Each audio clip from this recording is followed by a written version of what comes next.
Evet, sevgili seyirciler, bugün 23 Eylül Perşembe, Şimdiki Zaman programına, yeni bir programa hoş geldiniz. Bugün CHP konuşacağız. CHP'nin yeni diyebileceğimiz, yeni ise eğer bunu konuşacağız. Yeni politikalarını konuşacağız.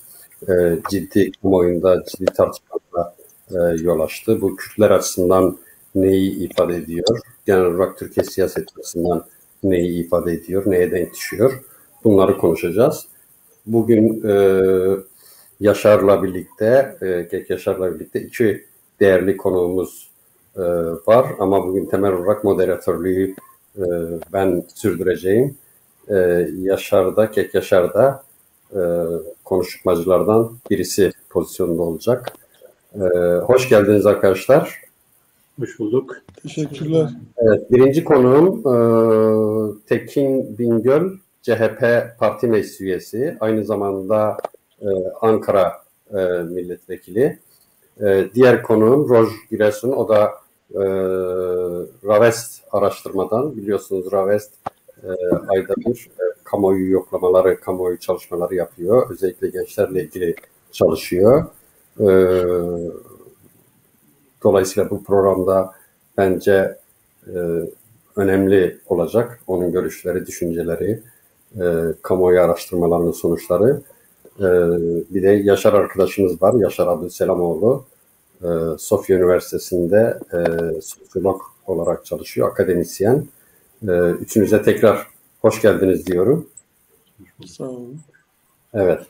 Şimdi biliyorsunuz CHP yıllardır Türkiye'de tartışılan bir konuyla ilgili zaman zaman mesela şunu hatırlıyorum, sanıyorum SHP dönemindeydi, bir Kürt raporu çıkardı.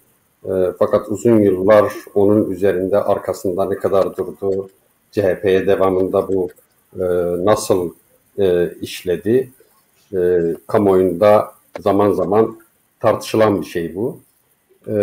Şimdi yakın zamanda birkaç önemli hamlesi oldu. HDP ile ilişkilerinde genellikle açık değillerdi, kararlı değillerdi, kamuoyu baskısı vardı, bir ideolojik hegemonyayla karşı karşıyaylardı. Nasıl davranacaklarını bence çok şey yapamıyorlardı, çok açıklayamıyorlardı ya da ifade edemiyorlardı.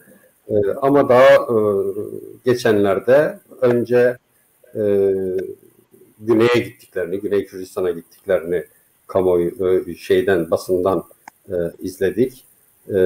Yönetimle görüşmüşler. İlk önce Tekin Bey'e bunu sormak istiyorum. Neydi? Güney'le ilişkiyi, Kürt bölgesel yönetimiyle ilişkiyi aslında istiyorlar mıydı? Bu yeni bir durum. Çünkü karşılıklı görüşmemişlerdi. Önce bunu soralım. Bu neye denk düşüyor? Niye şimdi? Geçmişte değil. Halbuki o yönetim orada yıllardır var. Neyin sonucu oldu bu? Bunu soralım önce. Buyurun. Evet. İyi yayınlar. Önce şunu ifade edeyim. Cumhuriyet Halk Partisi sizin bahsettiğiniz üzere hiçbir zaman HDP'ye mesafeli durmadı. Kapalı değildi. Bir takım platformlarda bir araya gelindi. Meşru zeminlerde değerlendirmeler yapıldı. Parlamento çalışmalarında yine bu tür bir araya gelişler söz konusu oldu. Şimdi bu ziyaret aslında daha önceden planlanan bir ziyaretti ama işte araya bu son 2 yıldaki olumsuz gelişmeler, pandemi süreci ve benzerleri, Türkiye gündemindeki yoğunluk ve ancak işte geçtiğimiz günlere denk geldi ve bu görüşme gerçekleştirildi. Son derece olumlu bir gelişmeydi. yoğun bir trafikle bu ziyaret gerçekleştirildi. Sonuçları da son derece olumluydu. Biz tabii sosyal demokrat bir partiyiz. Bizim sadece Türkiye'de değil, bölgedeki bütün ülkelerle iyi ilişkiler içerisinde barışçıl bir anlayışla komşuluk ilişkilerimizi dostane ilişkiler içerisinde götürmek gibi bir yükümlülüğümüz var. Çünkü biz barıştan yana bir partiyiz. O açıdan da bu görüşme hiçbir şekilde yadırganmamalı. Belki zamanlaması biraz gecikmiş olabilir. O da işte elde olmayan nedenlerden dolayı ama sonuçta son derece olumlu. Öteden Referandum döneminde sizin partinizin yaklaşımı nasıldı? Güneydeki referanduma yaklaşımda partinizin yaklaşımı nasıldı genel olarak? Tabii şimdi orası kendi iç işleyişi içerisinde yapması gereken bir durumdu. Kendi özgür koşulları içerisinde yapılabilirdi. Ama işte iktidarın oraya çok ciddi anlamda olumsuz bir tavrını hep birlikte gördük. Ama sonuçta önemli olan bugün gelinen noktada ilişkilerin ne düzeyde olduğu, nasıl pozitif bir tutum sergilendiği, bunun üzerine politikalar kurulmalı. Yoksa işte bazı yerlere takılarak oradan hareketle hiçbir şeyin önü açılmaz, hiçbir şey yeniden bir inşaat sürecine girmez. Biz böyle bakıyoruz ve bu ilişkileri sadece orayla sınırlı kalmayacaktır. Bizim dış politikayla ilgili tavrımız da çok net. İleride farklı görüşmeler de olabilir, farklı ilişki ağları da kurulabilir. Amacımız Türkiye'de de, dünyada da, özellikle de Orta Doğu'da da barışı sağlamak, işbirliklerini güçlü kılmak, iyi komşuluk ilişkileri içerisinde süreci götürmek. Şimdi genellikle Türkiye'de Kürt sorununun çözümünde bölgesel olarak devletlere dayalı bir politika var. Yani devlet merkezlerine dayalı. Bu yani şöyle bir şey var. Şam'la, Bağdat'la ve Tahran'la ilişkimizi geliştirelim ve Kürt sorununu da bunlarla görüşerek çözelim gibi bir eğilim var. Bu eğilim şimdi günümüze kadar şöyle sonuçlanmış. Yani Kürtlerin ulusal demokratik haklarını dördümüz birlikte tanımayalım. Partinizin bu konudaki yaklaşımı eski klasik böyle bir yaklaşım mı? Bu değişti mi? Şimdi şunu ifade edeyim. Yani Kürtlerin sorunlarını çözmek mutlaka her demokratın, her yurttaşın öncelikli bir anlayışının ötesinde olmalı.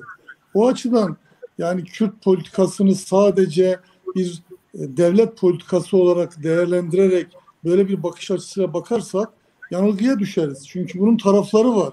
O açıdan değerlendirmek, katı bir anlayışla, katı bir devletçi zihniyetiyle götürmek sorunları çözmez.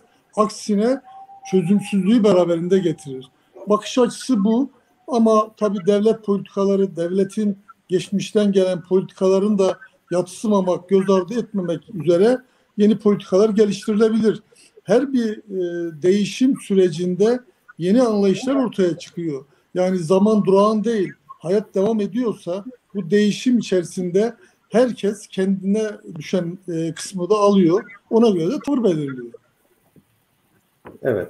Ya şimdi tabii partinizin aynı zamanda Avrupa Enternasyonel'in de üyesi galiba partinizin. Sosyalist Enternasyonel'in üyesi. Evet. Sosyalist Enternasyonel'in olduğu yani üye ülkelerinde mesela İngiltere'de diyelim ki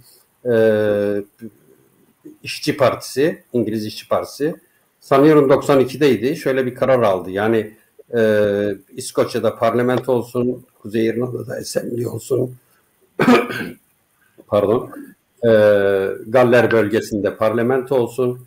Biliyorsunuz İspanya'da Basklarla, Katalanlarla ilgili gene oradaki parlamentoları destekleyen bir eğilimle davranıldı. Fransa hariç sanıyorum. Fransa mesela Korsika konusunda daha sert. Şimdi bu yani partinizin de partneri olduğu bu ülkelerde hani sosyal demokrat yaklaşımla düşündüğümüzde aslında Avrupa'da ulusal sorunlarla ilgili bir çözüm şeyi var. Yani Ama çözüm henüz hiçbirisinde sonuç alınmadı. ama her birisinde aslında bir statüyle adım atıldı. Yani ulusal sorunları bir statüyle çözme adımı atıldı. Yani partimizin diyelim ki bu yeni dönemde bu şeyle, bu yaklaşımıyla hani Kürt sorununu aslında hani birileriyle görüşmek değil, biz nasıl çözeriz diye bir politik dönüşümü mü söz konusu? Şimdi Kürtlerin sorununu çözmek öteden beri bizim en temel meselelerimizden bir tanesi. Ancak son 20 yılda iktidar bu konuyu öyle farklı bir noktaya taşıdı ki sadece kendi özel siyasi çıkarları amacıyla kullandı ve her seferinde de ciddi anlamda bir açmaza sürükledi meseleyi. Ve bunu yaparken de ortaklaşarak bütün tarafların bir araya gelerek çözümünün önünde en büyük engel var olan iktidar. Dolayısıyla bizim Kürt sorununu, Kürtlerin bütün meselesini çözmek gibi çok temel bir bakış açımız var. Sizin de az önce bahsettiğiniz 89 raporu bunun en önemli raporlardan bir tanesi olarak hala günümüzde tartışılan bir rapor durumunda. O rapor içeriğini önemli bir şekilde belki zamanın ruhuna uygun olarak tamamlamış olabilir ama o rapor tarihi bir rapor olarak duruyor ve bugün de biz o çözüm sürecinde ve sonrasında da her fırsatta bu meseleyi parlamento zemininde mutlaka çözülmesi gerektiğini ifade ettik. Bizim mutlaka bu sorunun üstesinden gelmemiz gerekiyor. Sadece bu sorun değil, Türkiye'nin bütün meselelerinin çözüm yerinin parlamento olduğunu ifade ettik ve parlamentoda bütün tarafların olması koşuluyla ancak bu meselenin çözüleceğini ifade ettik. Biz bunları bugün söylemiyoruz. Biz bunları 2013'te de söyledik, 2015'te de söyledik, 2018'de de söyledik. Ama belki kendimizi tümüyle ifade edemedik. Belki tamamen farklı bir bakış açısıyla biz izole tutulduk. Belki bu çalışmaların içerisinde bilinçli olarak dahil edilmedik. Ama söylemimiz bugün söylenenlerin tamamı o gün de söylendi. Yani bugün yeni söylenmiş sözler değil bunlar. Kürt meselesiyle ilgili söylediklerimizin tamamını geçmişte söyledik. Bakın 2013'te söylediğimiz çok net bir şey vardı. Dedik ki bu mesele hepimizin meselesi ise o zaman ortak bir iradeyle bunu çözebiliriz. Nerede çözeceğiz? Parlamentoda çözeceğiz. Peki parlamentoda kimlerle çözülecek?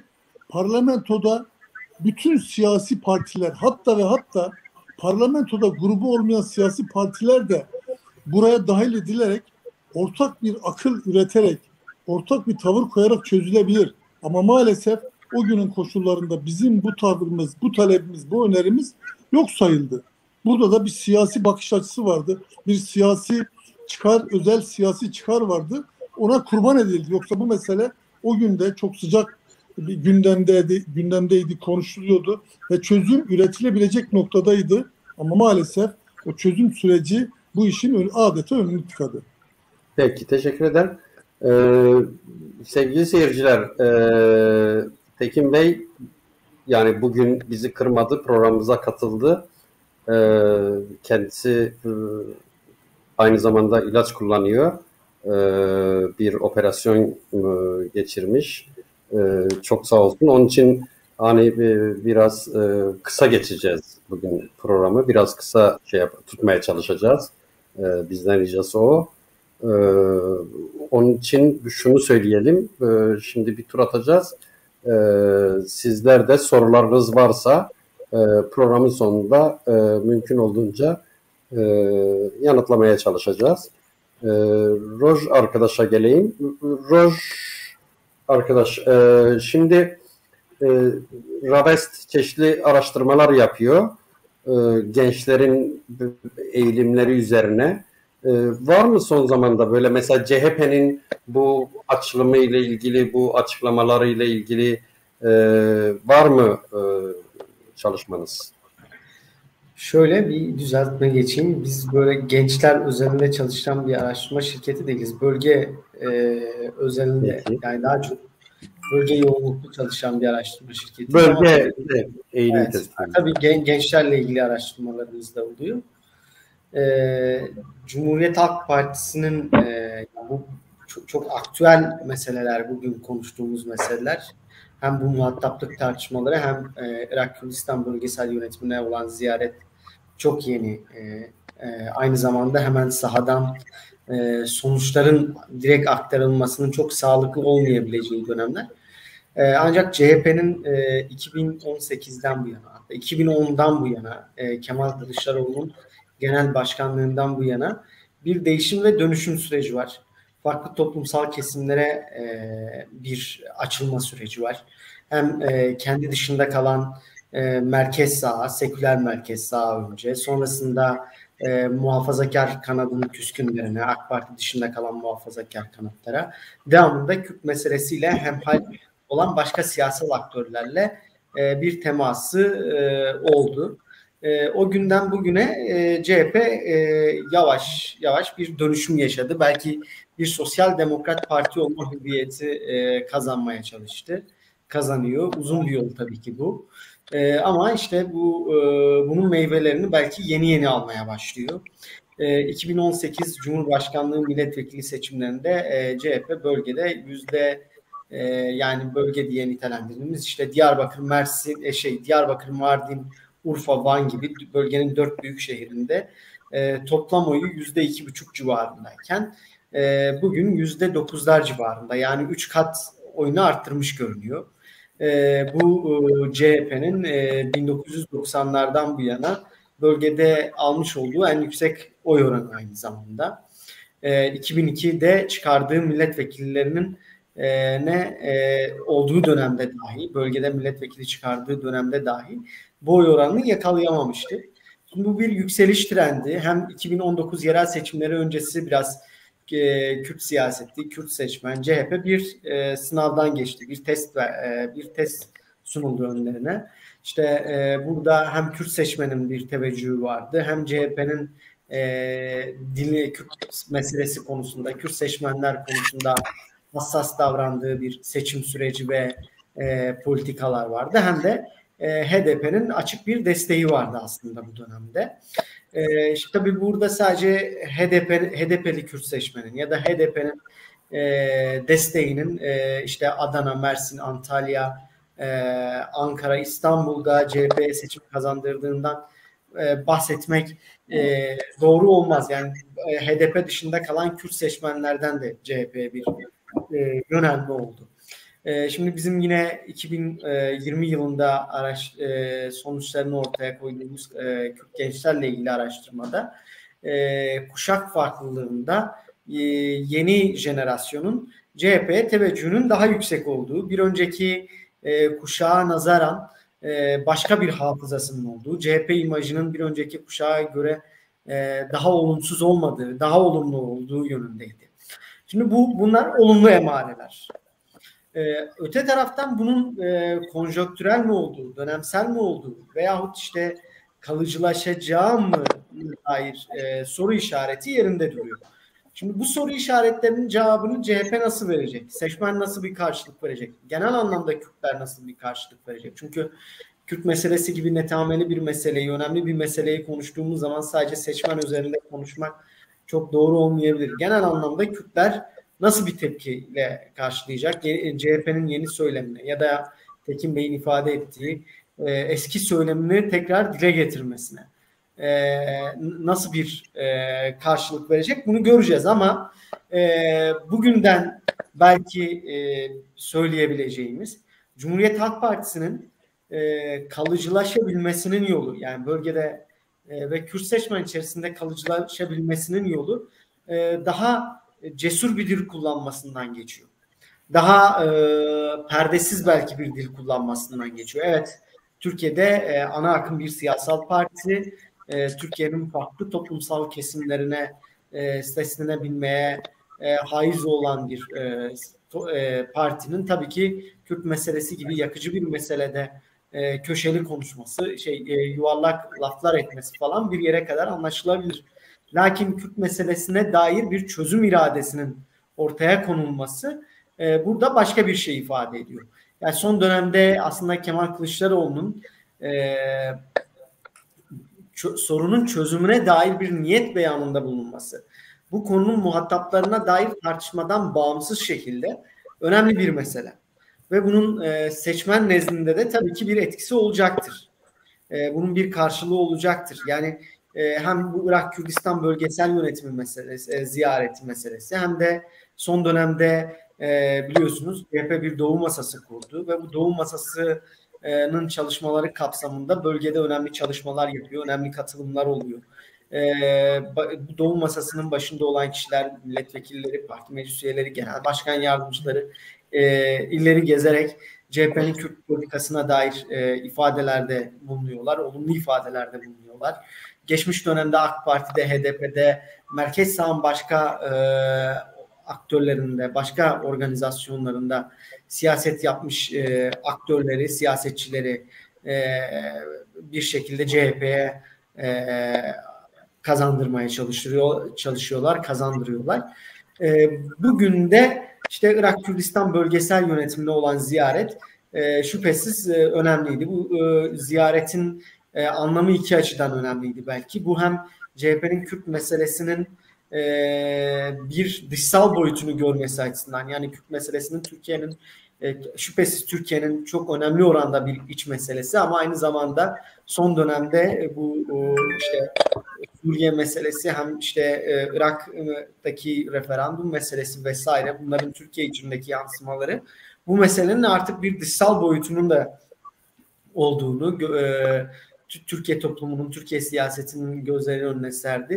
Bir Kürt meselesinin çözümüne dair sadece içeride adım atmak yetmiyor. Aynı zamanda dış Kürtlerle de ilişkileri iyi tutmak gerekebiliyor. Bu aynı zamanda Türkiye'nin dış politik vizyonunun da olmazsa olmazlarından olabiliyor. Bugünden bu bütün meseleyi derleyip topladığımız zaman CHP'nin yaklaşımının sadece bu kısa vadeli aktüel tartışmalardan bağımsız çok uzun zamandır bir kendisine moral desteği, bir sempati desteği olan Kürt desteğinin, Kürt seçmen desteğinin son dönemde arttığını ve yükseliş trendinde olduğunu görüyoruz. Ama evet, bunun kalıcı olup olmadığı meselesine dair ise biraz daha zaman var. Bunu CHP'nin dili önümüzdeki dönemdeki politikaları belleyecek. Peki, teşekkür ederim. Ben burada bir saplama yapmak istiyorum. Buyurun. Bir ilave yapmak istiyorum. Tabii bu ziyaret bir bölgesel ziyaretin bir parçası. Bizim uzun süredir dile getirdiğimiz bir konu var. O da bölge açısından çok önemli. Bizim şöyle bir projemiz var. Orta Doğu Barış ve İşbirliği Teşkilatı'nın oluşturulmasını çok önemsiyoruz. Bu bölgede barışın tesisi açısından işbirliklerinin mutlaka güçlendirilmesi gerekiyor. İşte bu ziyaretin önemli bir yanı da bunu taşıyor. Yani Orta Doğu Barış ve İşbirliği Teşkilatı oluşturulmasının adımlarından bir tanesi de bu ziyaretle atılmış oldu. Bu teşkilatı da biz çok önemsiyoruz. Orta Doğu'daki ülkelerin bir araya gelerek kendi sorunlarını kendi işlerinde çözmeleri, işbirliklerini büyütmeleri, dayanışma duygusunu bütün bölgeye kucaklayacak şekilde yaymayı önemseyen bir proje. Bu ziyaret de işte bu proje kapsamında da bir ilk ziyareti oluşturuyor. Peki, teşekkür ederim. Kek Yaşar, şimdiye kadar konuştuklarımızla ilgili bir senin düşünceni alayım. Bu şimdi Tekin Bey yaptı, bölgeye gidişin aslında CHP'nin aslında Kürt sorununa yaklaşımında uzun süredir ciddi açılımları olduğunu, fakat bugün bunu gündeme gelmesinin biraz kendilerinden, biraz koşullardan kaynaklandığını ifade etti. Senin düşüncelerini alalım tüm bu konuşulanlarla ilgili. Evet, ben de sen gerçi ev sahipliği yapıyorsun ama her şeyden önce ben de gerek Sayın Tekin Bingöl'ün hastalığına rağmen bizi kırmayıp bu akşam evet, burada bu sohbet için gelmiş olmasını, hem de Roj'un aynı şekilde araştırmalar konusunda bize bilgi vermesi için burada hazır bulunmasına teşekkür ediyorum. Bu konuşma, bu sohbet, bu söyleşinin önemli olduğunu düşünüyorum. Yani CHP'nin her ne kadar Tekin Bingöl bugün Genel Başkan Yardımcısı sıfatıyla olmasa bile bizimle bu söyleşi için burada bulunmasını önemli buluyorum. Bu nedenle dilerim ki bir başlangıç olur. CHP'nin Kürt sorununu tartışması için, daha derinlikli bir tartışması için bir ön ayak olur. Şimdi işin gerçeğini söylemek gerekirse, Tekin Bey'in belirtmiş olduğu o Güney gezisi ile ilgili, ya bu ses yankı mı yapıyor adına? Ben kapatayım sesimi, belki benden. Sesimi kapatsam. Şimdi bizim arkadaşlarımız geçen yıl referandum münasebetiyle de dile getirmişlerdi. Bir şeyi burada belirtmek istiyorum.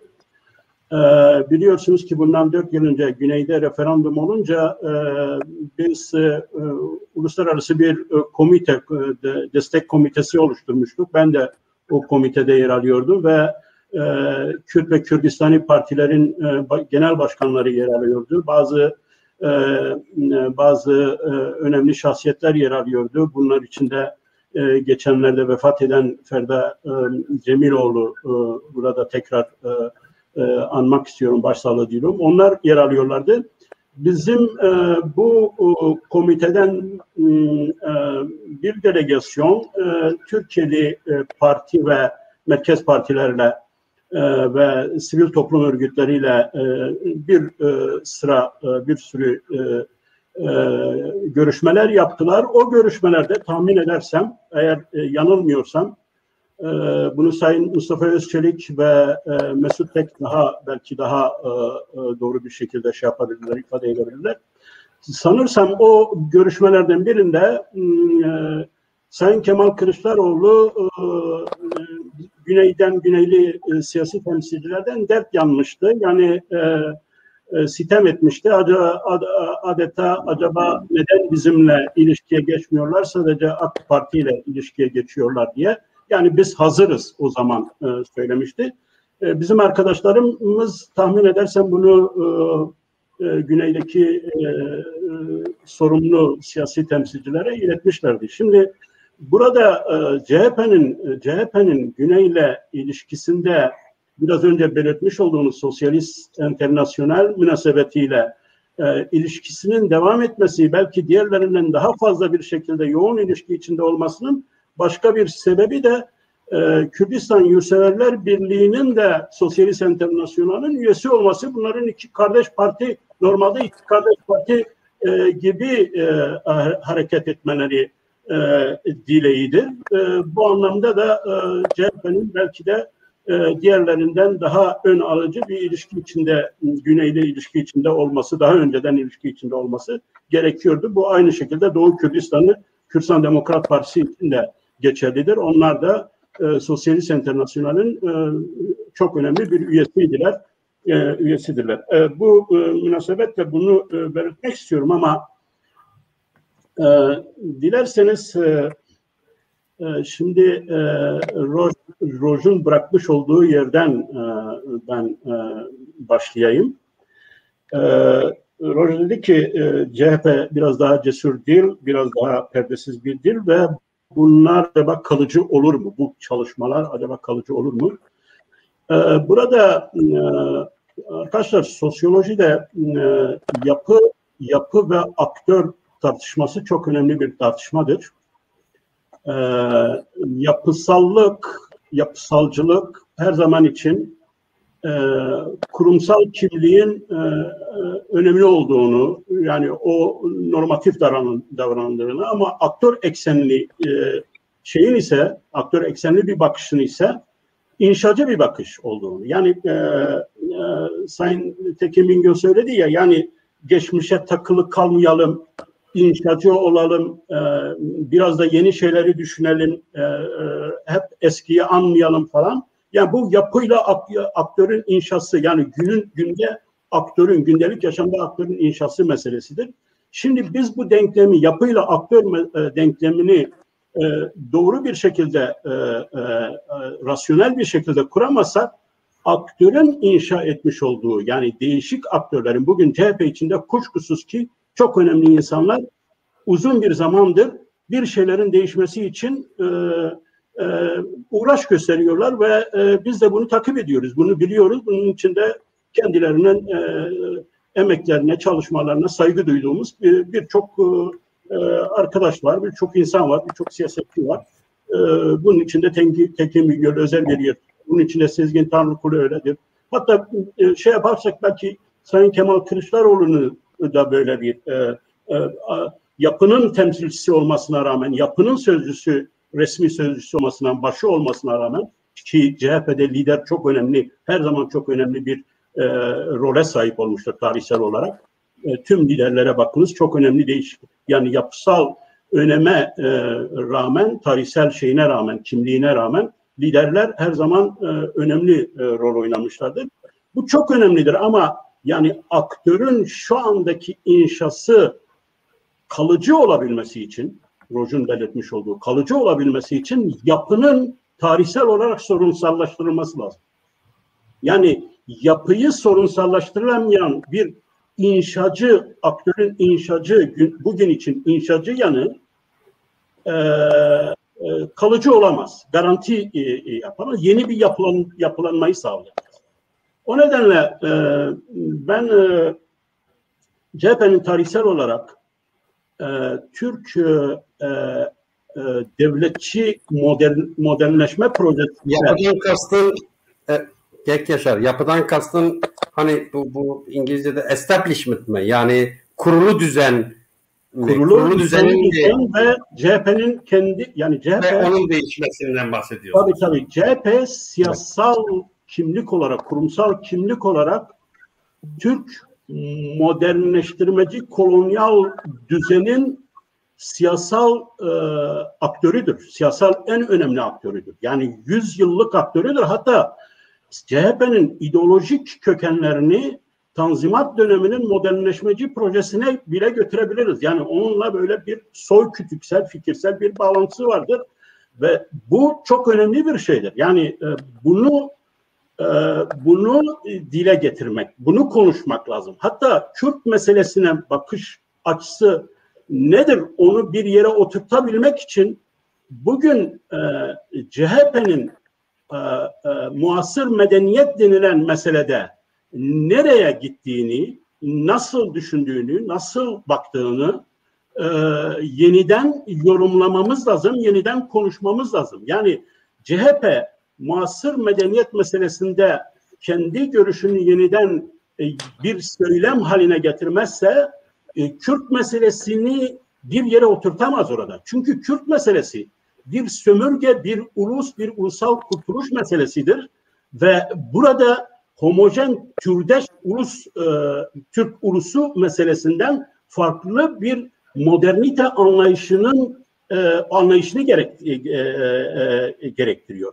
Yani tarihsel olarak Türkiye Cumhuriyeti'nin uygulamış olduğu modernizm, ideolojik olarak devletin dayatmış olduğu bir modernizmdir. Bu da ulusal olarak türdeşleşmeyi amaçlayan, diğer ulusal azınlıkları asimile etmeyi, tesirsiz hale getirmeyi amaçlayan bir modernite anlayışıdır.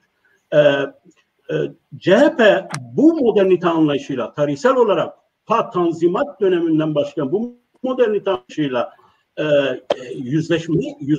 yüzleşmeden Kürt meselesi konusundaki tartışmaların sadece aktör bazlı, sadece yani bugünün inşa hani ya da aklı selimle, yani işte hani Kürt sorunu var, gerginliği biraz azaltalım, biraz yumuşatalım, biraz pratik rasyonalize edelim manalı çalışmalarla işte o Roj'un sormuş olduğu mesele ortaya çıkar. Acaba kalıcı olacak mı bu durum? Kalıcı olabilmesi için tarihsel olarak CHP kendisiyle bu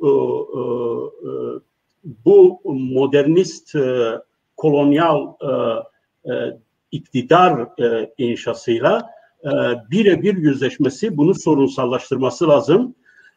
Çok ilginçtir. Yani CHP çok önemli bir partidir ve tarihte eşine çok az rastlanan bir partidir. Yani 100 yıllık bir parti bir devletin inşa edilmesinde ve devletçilikte her zaman için çok önemli rol oynamış bir partidir. Ve eşi benzeri yoktur diyebilirim Sosyalist Enternasyonel içinde. Nasıl bir şey söylüyorum? Yani Avrupa'daki benzerleri hepsi değiştiler. Reform ettiler, totaliterist yanlarını, diktatörsel yan. Biliyorsunuz bu, yani şimdi CHP'yi değerlendirirken tabii 100 yıllık o yüzleşmeyi derken yani 20. yüzyılı aslında, yani 20. yüzyılın dünyasını aslında sorunlaştırmak lazım. Yani bu sadece Türkiye'de olan bir durum değil. Bu sadece Türkiye'de olan bir durum değil. Yani Avrupa'da da benzer işte Kürtleştirici, homojenleştirici, totaliter, gerek sosyalist ülkelerde gerekse liberal demokratik ülkelerde vardı. Bunlar kendileriyle yüzleştiler. Bunlar hatta komünist partiler kendileriyle yüzleştiler bugün. Ama bu kendisiyle yüzleşmeyen, geçmişini sorunsallaştırmayan modernist hareketler içinde CHP yeganedir diyebilirim. Bu da tabii Kürtlerin süre gelen statüsüyle alakalı bir durumdur. Onun için diyorum ki somut olarak tabii ki şeye geçmemiz lazım. Yani CHP gerçekten Tekin Bey söyledi. Yani bizim Kürt sorunu konusunda oraya geçebilmemiz için, yani somut olarak oraya geçmemiz için tabii ki Kürt sorunundan neyi anladıklarını aslında daha iyi anlatabilirse. Evet, örneğin mesela şöyle bir soru. Yani şimdi Kürdi ve Kürdistani partilerde Kürt dilinin eğitim ve öğrenim dili olması için bir kampanya var. CHP bunun neresindedir? CHP buna nasıl bakıyor? Çünkü evet. Devletin paradigmatik, ulusal, homojen politikası şimdiye kadar başka dillerde eğitim şeyini reddediyor. Yani kabul etmiyor. Oradan hani Kürtlerin uluslaşmasına ön ayak olacak faktörlerin önlenmesi yolunda devletin paradigmatik bir politikası var. Bu konuda örneğin CHP ne düşünüyor? Evet, aynen. Şimdi şöyle Tekin Bey, şöyle bu arada siz konuşurken ben izleyicilerden gelen sorulara bakıyorum. Bir kere mesela bir arkadaşımız Kasım Ergün şeyi sormuş.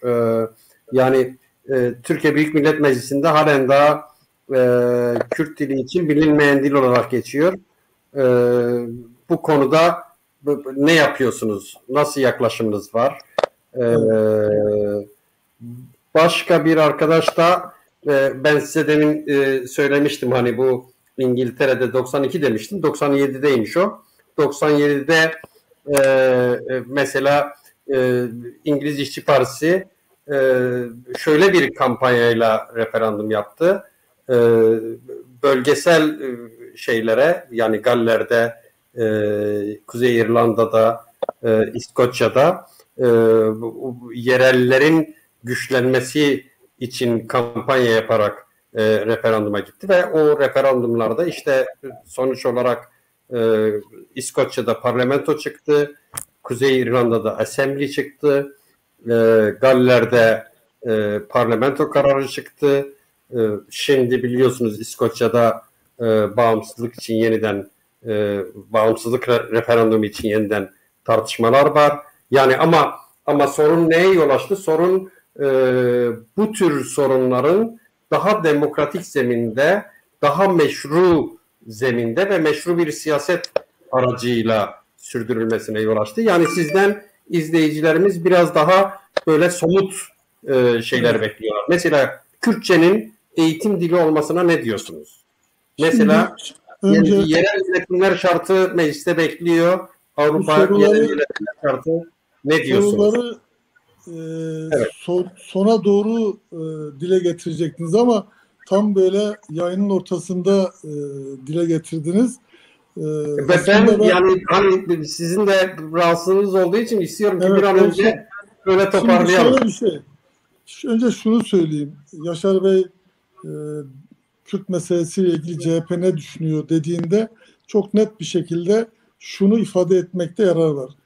Eşit yurttaşlık temelinde ülke bütünlüğü içerisinde bu meselenin bir demokratik hak olduğunu düşünerek çözmek durumundayız. Yani mesela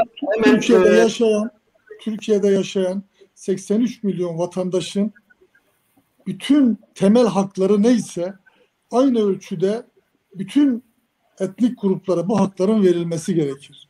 Budur. Peki bu nasıl sağlanacak? Bu demokrasi temelinde sizin de bahsettiğiniz gibi demokrasiyle ancak sağlanabilir. İnsan haklarının, demokrasinin tümüyle bir ülkede bütün kurullarıyla, kuramlarıyla işlediği anda zaten bu sorun önemli ölçüde kendiliğinden ortadan kalkacaktır. Ya bu işin temelinde demokrasi yatıyor. Bir ülkede demokrasi varsa, bir ülkede demokrasi özümsenmiş ise bütün partiler tarafından, siyasi partiler olaya bu bakış açısıyla bakıyorlarsa sorunları çözmenin çok kolay bir şekilde olacağını hep birlikte göreceğiz. Yani varsa yoksa demokrasi. Demokrasiyi eğer biz inşa edebilirsek o zaman toplumsal mutabakatı da yerli yerine oturturuz ve bu sorun çok önemli bir şekilde tümden ortadan kalkmazsa dahi zaman içerisinde böyle bir sorunun Türkiye'de olmayacağını hep birlikte göreceğiz. O açıdan meseleye baktığımızda böyle sadece bir konuyu alıp o konu üzerinden yorum yapmak bizi farklı bir yere götürecektir. Meselenin özünde demokrasi yatıyor. Meselenin özünde yurttaşlık bilincini oluşturmak yatıyor ve bunu çok önemli bir şekilde vatandaşların tamamının özümsemesi yatıyor. Bunu nasıl sağlayacağız? Demokrasiyle sağlayacağız. Yani işin başında demokrasi geliyor. Demokrasiyi bu ülkede inşa etmek bizim birincil görevimiz, birincil önceliğimiz. Bunu sağlarsak zaten bunları hiç konuşmayacağız. O açıdan da ülkede iktidar olmak çok önemli. Ülkeyi yönetebilme becerisini elde tutanlar eğer bu konuda samimiyseler sorunu çözerler. Samimi değillerse işi yokuşa sürerler, başka bir takım anlayışların peşine düşerler, farklı bir takım koşullar getirirler. Ama demokrasi eğer oturtulursa, demokrasi inşa edilirse mesele ortadan kalkacaktır. Gelelim diğer meseleye. Şimdi bilinmeyen dil, evet gerçekten parlamentoda zaman zaman aslında birkaç yıl önce Kürtçe konuşulduğunda hemen bilinmeyen dille hitap edildi diye bir cümle sarf edilirdi. Bu son derece yanlıştı. Ve ben bir parlamento konuşmasında bunun mümkün olmayacağını, asla böyle bir şeyin kabul edilemeyeceğini söyledim. Hatta şunu da ifade ettim. Siz ne yaparsanız yapın, siz Kürtçeyi yok saysanız bile Kürtler gene rüyalarını Kürtçe görecekler. Hayallerini Kürtçe kuracaklar. Yani siz buraya bilinmeyen dil diye yazsanız dahi, siz yok saysanız dahi Kürtçeyi, Kürtler kendi dillerini, kendi kültürlerini yaşamaya devam edecekler. Bütün baskıya rağmen ve yok saymalara rağmen. O açıdan bunun hiçbir geçerli yanı yoktur bilinmeyen dil diye yazılmasının ve son dönemlerde de bu uygulama parlamentoda artık kullanılmıyor. Bu tür yazı dili kullanılmıyor. En azından ısrarlı bir şekilde eleştirel bir yaklaşımla hem bizim hem HDP'li milletvekili arkadaşların bu söylem ortadan kalkmış durumda. Şimdi, ne olduğunu söyleyemeyeceğim. Çünkü başım derde girer. Benim başımda kıymetli. Derde girer. No. Girmesi tabii. Ne oldu? Evet. Kılıçdaroğlu ve ekibi hakkında çok kapsamlı bir olacak. Bu bir şey mi girdi araya? Girdi. Seyda sen şeyde misin? Ben değil. Ben anlamadım. Yani nasıl oldu o iş? Bilmiyorum. Yandaş basın çıkaracak. Kimin birilerinin şeyine giriyor bu. Başkaları konuşuyor sanki. Evet. Yani Bu sorunu çözebilir miyiz?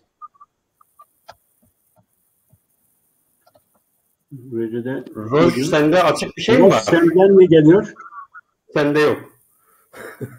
İlginç. Bende de yani hiçbir şey açık değil. Birinin yayını televizyon olabilir. Bu televizyon yayını birinin televizyonla şey olabilir. Neyse devam edelim lütfen.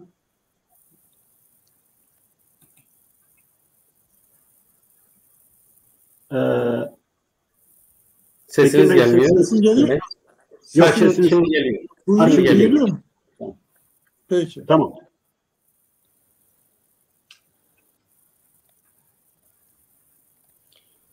Evet. Mesele tabii Kürtlerin sorunlarını bir bütünlüklü anlayış içerisinde çözmemiz söz konusu.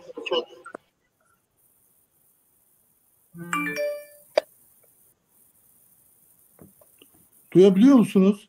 Evet, duyuyorum. Konuşun, siz devam edin. Gene araya birileri girdi de. Evet, yani öyle bir şey oluyor ama ben de anlamadım. Yani bilinmeyen acaba yok. Program sabote mi? Türkçeden fazla bahsettik herhalde, o nedenle Türkçe konuşalım. Peki. Şimdi tabii dediğim gibi Kürtlerin sorunlarını bir bütünlüklü bakış açısıyla önümüze koymamız lazım.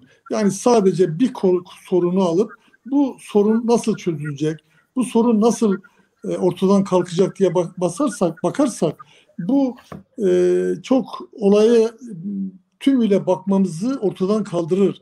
Eğer böyle bir mesele varsa, temelde çok ciddi bir sorun varsa bu sorunu bütün yönleriyle ele almamız lazım. Dil sorununu, yaşam koşullarını, kültürel sorunlarını, sosyal konulara aklınıza ne gelirse bir bütün anlayış içerisinde bakmamız lazım. Biz olaya zaten bu temelde bakıyoruz. Yani iktidar olduğumuzda inanın bu konuyu çok kısa süre içerisinde taşları yerine oturtacak, sorunları böyle kısa süre içerisinde halledecek ve Türkiye'nin gündeminden çıkaracak bir bakış açısıyla meseleye bakacağız. Bunu da tabii şu anda Türkiye'de siyaset çok hassas bir kulvarda gidiyor. İttifaklar meselesi var. Her konu böyle çok net bir şekilde o ittifakların olgunlaşması, yürümesi, büyümesi, dal budak sarması açısından bir zamana ihtiyaç var. Bakın biz Sayın Genel Başkanımızın bu son açıklamaları, ki yeni bir şey değildi, bu sarf ettiği cümlelerin tamamını 7-8 yıl önce de ısrarla birkaç kez gündeme getirmişti. Ama nedense birkaç gün önce yeniden tekrar ettiğinde Türkiye'nin gündeminde birinci madde bu oldu. Oysa bu ilk kez konuşulan bir mesele değildi. İlk kez Genel Başkanımızın dile getirdiği bir mesele değildi. Dolayısıyla şimdi herkes kendisini buna göre pozisyon almaya adapte etmiş durumda. Yani ittifak ortakları da, diğer siyasi partiler de, parlamentoda grubu bulunmayan siyasi partiler bile şimdi bu konuyu ciddi anlamda önlerine koyup tartışma konusu yapmak ihtiyacı duyuyorlar. Bu da önemli bir sonuç getiriyor. Bunu biz nereden görüyoruz? Bu konuları biz konuştukça, cesaretle ortaya getirdikçe ve tartışma platformlarını yarattığımızda, az önce araştırmacı kardeşimiz, dost kardeşimizin bahsettiği gibi ciddi anlamda bir oy kayışı var Cumhuriyet Halk Partisi'ne. Ve biz de yaptığımız çalışmalarda şunu görüyoruz. Bir siyasi partiden değil, farklı siyasi partilerden Cumhuriyet Halk Partisi'ne ciddi bir yönelim var. Bunun da en somut örneği her ilde yoğun bir şekilde partiye katılımların olduğunu görüyoruz. Ve hemen hemen her hafta Türkiye'nin muhtelif illerinden, ilçelerinden yoğun parti katılımları, rozet takma törenleri yapılıyor. Bu da Cumhuriyet Halk Partisi'nin samimi bir şekilde olaya yaklaştığını, bu sorunu çözme iradesini ortaya koyacağını çok net bir şekilde gösterdiği için böyle bir partiye yönelimin söz konusu olduğu da giderek, büyüyerek, gelişerek önümüze çıkıyor.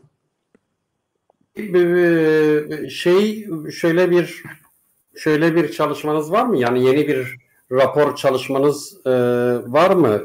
Sonuçta hani Kılıçdaroğlu HDP'lilerle bu sorun görüşülebilir dedi. Ama bana kalırsa sizin partinizin şimdiye kadar bu konuyu demokrasi ile çözeriz diyorsunuz. Mesela demokrasi ile çözme, yani bence batılı anlamda düşünce, batılı değerler anlamında düşününce demokrasi ile çözme dediğiniz zaman mesela ayrılma hakkını meşru gören bir anlayışta demokratik çözümdür. Yani ayrılma hakkını meşru görürsünüz ya da statüyü değiştirirsiniz. Mesela CHP diyelim ki partisinin programına orada özerklik ya da federasyon gibi talepler karşılansın diyecek mi? Şimdi demokrasi sadece demokrasi sadece ayrılığı içinde barındırmıyor. Ulusların kendi kaderlerinin hakkı elbette söz konusu ama biz Türkiye'nin birliği ve bütünlüğü içerisinde demokratik tahammülleri geliştirerek bu sorunu çözeceğiz. Bizim temel amacımız 1000 yıldan fazla bir arada yaşayan, birçok konuda ortaklaşan, birçok konuda bir arada yaşama iradesini bugüne kadar taşıyan bu yapıların yine demokrasi içerisinde çözüm üreteceğine inanıyoruz. Elbette Genel Başkanımız HDP mutlaka HDP ile görüşülmeli, meşruluğu yadsınmamalı, parlamentoda çözülmeli dediğinde bunun arkasını dolduracak argümanlarımız elbette var. Ama bunu şimdi henüz böyle bir platform oluşmadan, henüz bu tür görüşmeler diğer siyasi partiler tarafından bir araya gelerek bunu bütünleştirelim, büyütelim noktasında olmadığı süre içerisinde bunları çok fazla konuşmanın da bir yarar sağlayacağını düşünmüyorum. Ama gün gelecek elbette siyasi partiler hatta diğer sivil toplum kuruluşlarının da katkısıyla bütün bunlar tek tek masaya yatırılıp görüştürülecek. Ama bugün için öncelikli olarak şu yapılmalı.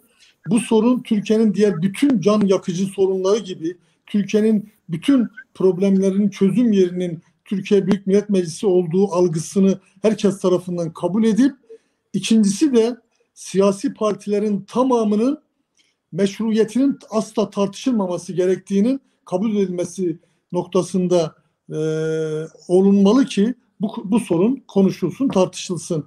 Tek taraflı bu sorun asla çözülmez. Yani bir mutabakatın sağlanması lazım. Öyle olsaydı bazı siyasi partiler dışarıda bırakılarak bir çözüm süreci başlatılmıştı. Bir çözüm arayışı içerisine girilmişti. Herhalde çözülebilirdi. Demek ki bir ayağı olmayan bir anlayış, bir tarafı sakat, bir tarafı yok sayılan bir anlayışla bu sorun çözülmeyecektir. Sorunun bütün taraflar bir araya geldiğinde ve ciddi bir şekilde demokratik bir bakış açısıyla bakıldığında bu sorunun çözüleceğine yürekten inanıyoruz.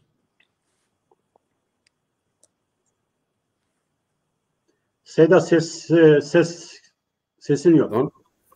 Pardon, teşekkür ederim Tekin Bey. Roj, senin şimdiye kadar söylenenlerle ilgili eklemek istediğin bir şey var mı?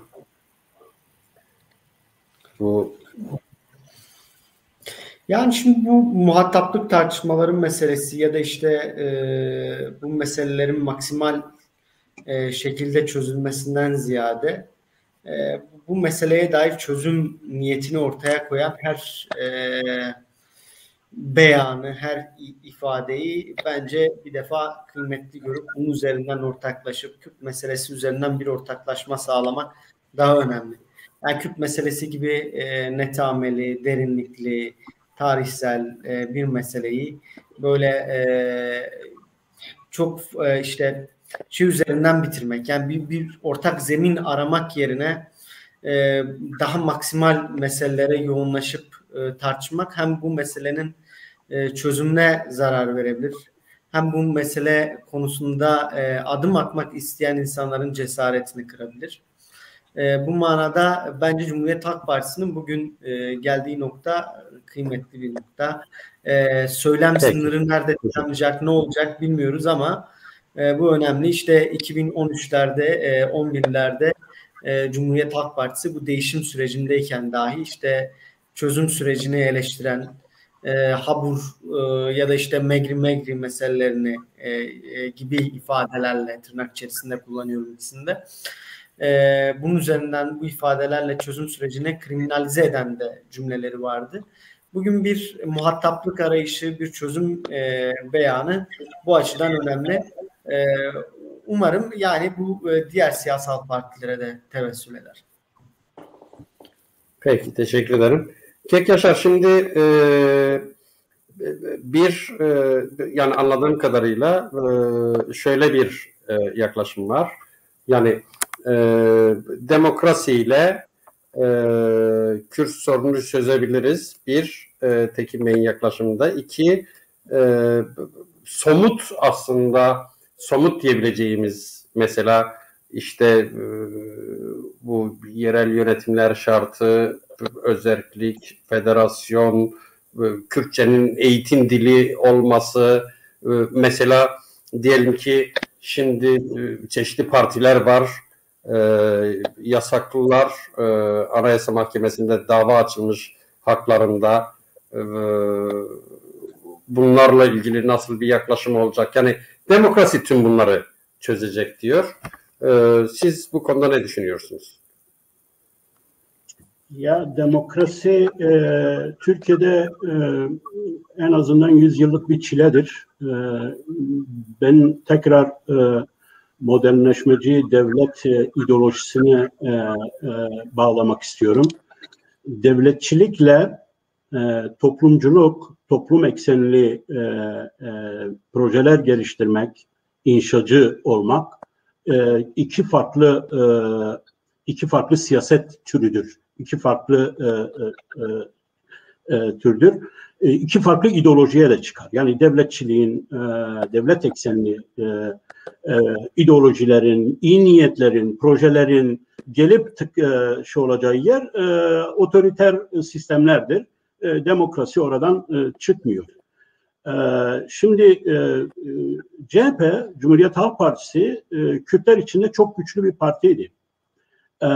Yani gerek çok partili sisteme geçişten sonra, gerekse ortanın solu umudumuz halkımız, yani halka yönelik bir eylem, bir söylemle gelen Bülent Ecevit dalgasıyla Kürtler içinde güçlü bir etkisi vardı Cumhuriyet Halk Partisi'nin.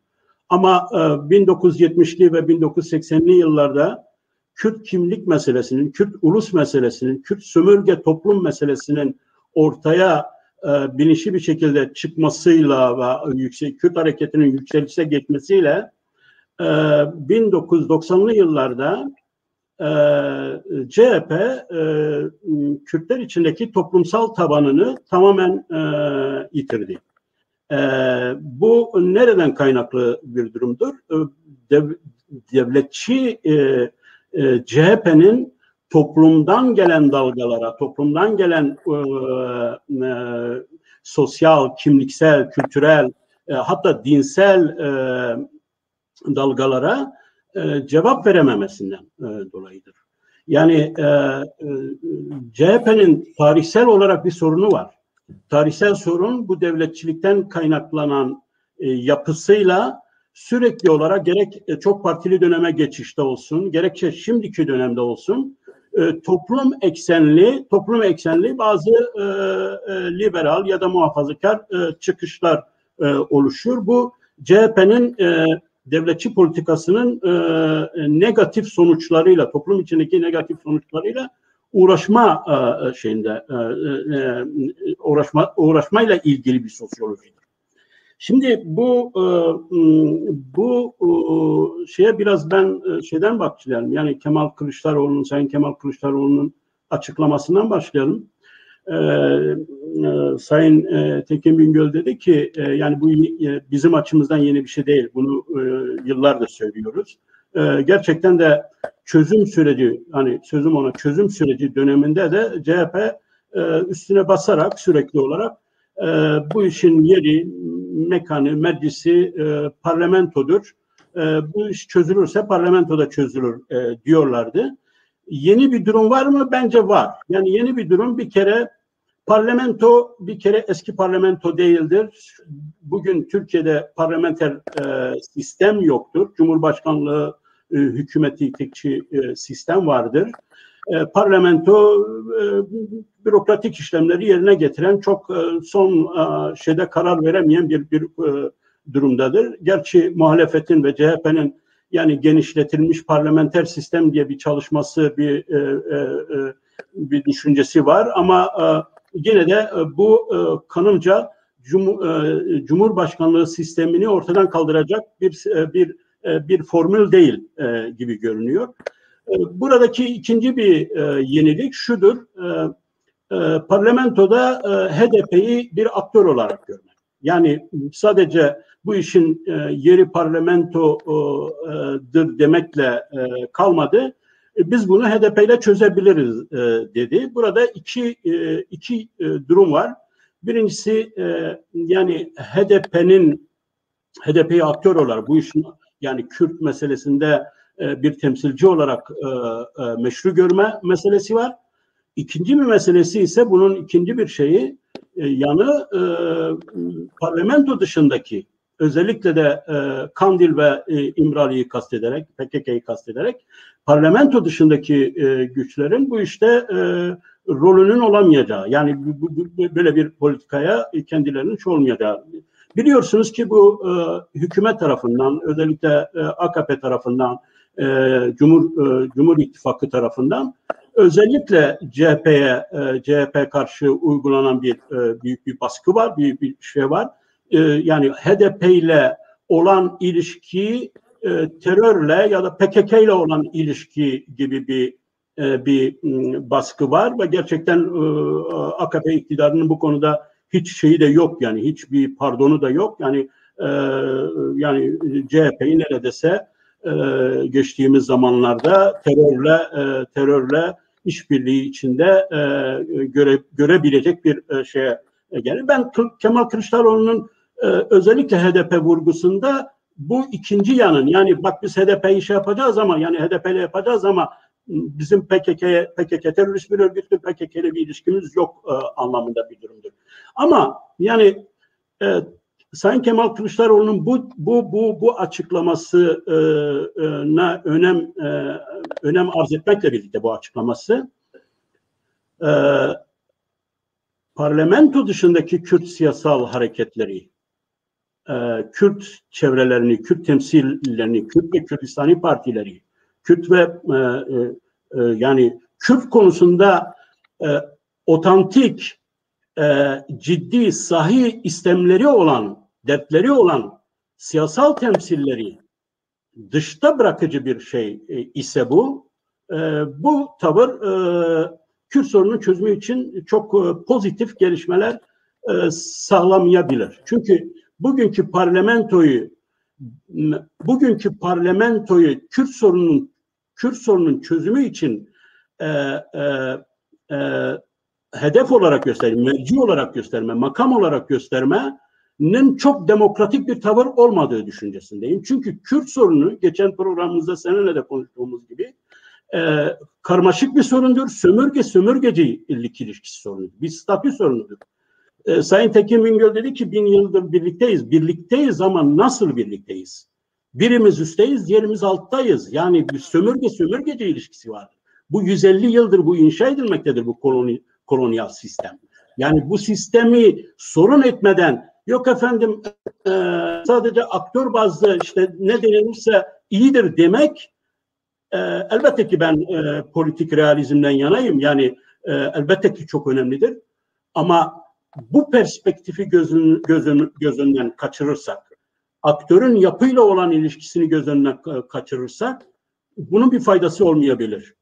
Ben her halükarda Kemal Kılıçdaroğlu'nun söylediğini, bakın işte onun söylemiyle bugün burada Kürt sorunu tartışıyoruz ve CHP ile olan bir şeyi tartışıyoruz. Sadece biz tartışmıyoruz. Bütün Türkiye tartışıyor, bütün Kürtler tartışıyor, bütün insanlar tartışıyor. Bu anlamıyla bir faydası var. Bu tartışma sürmelidir. Yani burada şunu da ille de zorlayıcı olarak, bak ben Tekin Bey'e sorular sorabilirdim. Şöyle zorlayıcı olarak efendim, yani buradan Kürt sorununun hakiki sosyolojik bir tanımı çıkmıyor bu söylediklerinizden diyebilirdim. Çıkması önemli değil. Yani oradan çıkması önemli değil. Ama şu önemlidir. Yani Kürt sorununun çözümü için kimlerle nasıl bir ilişki, bir yöntem izlenecek, bir ilişki içine girilecek ve buradaki bir etik diyaloğun, ahlaki bir diyaloğun sahih bir şekilde Kürt temsilleriyle, Kürt entelektüelleriyle, Kürt siyasi ve sivil toplumuyla nasıl bir iletişim içine girilecek, bu yöndeki açıklamalar benim açımdan çok daha önemlidir. Çünkü CHP ancak Kürt sorununu böylesi bir süreç, bir prosedürle, böylesi bir etik diyalogla, Kürt toplumunun çeşitli çevreleriyle, Kürt siyasetinin çeşitli temsilleriyle görüşerek böyle bir proje oluşturabilir. Böyle bir Kürt sorunu tanımı yapabilir ve elbette ki bugün CHP içindeki işte Tekin Bingöl gibi isimlerini vermeyeyim, hepiniz biliyorsunuz. Arkadaşların yani Kürt sorununun daha doğru bir şekilde, daha sosyolojik bir şekilde tanımı için yapmış oldukları uğraşlar, çabalar vardır. Ama bu yeterli değildir. Kürt sorununun tanımı için etik bir diyalog, ahlaki bir diyalog gereklidir. Bu ahlaki diyalog da Kürt toplumunun çeşitli siyasal ve sivil toplum çevreleriyle birlikte olmalıdır. Belki de bu yönde bir araştırma komisyonu, yani belki de bir ne bileyim bir araştırma forumu gibi, konferans gibi bazı şeylerin düşünülerek, bazı forumların, yani sistematik bazı forumların oluşturularak bu sorunu ele almasıyla Kürt hakikati konusunda, Kürt sorunu konusunda, Kürt sorununun ulusal ve toplumsal sorunları konusunda daha realist, daha sosyolojik ve herkesin üzerinde belki anlaşabileceği, ille de çözeceğimiz diye bir şey yok. Yani önemli olan bugün Kürt sorunu meselesinde çözümü için nasıl bir yöntemin, nasıl bir siyaset felsefesinin oluşacağını, Kürtlerle Türkler arasında bir hemfikirliğin oluşmasıdır.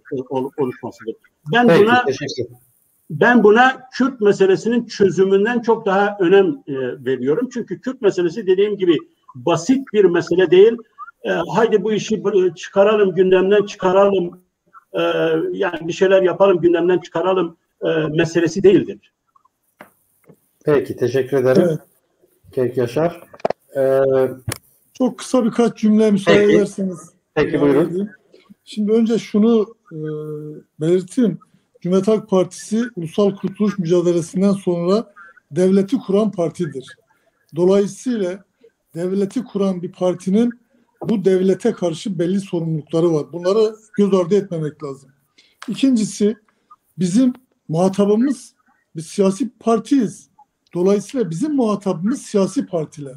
O açıdan HDP'nin muhatap kabul edilmesi noktasında bir görüş beyan ediyoruz. Aksi takdirde başka bir takım yapılarla oturup bu konuyu bizim konuşmamız ya da masaya yatırmamız bir defa siyasetin doğasına aykırı.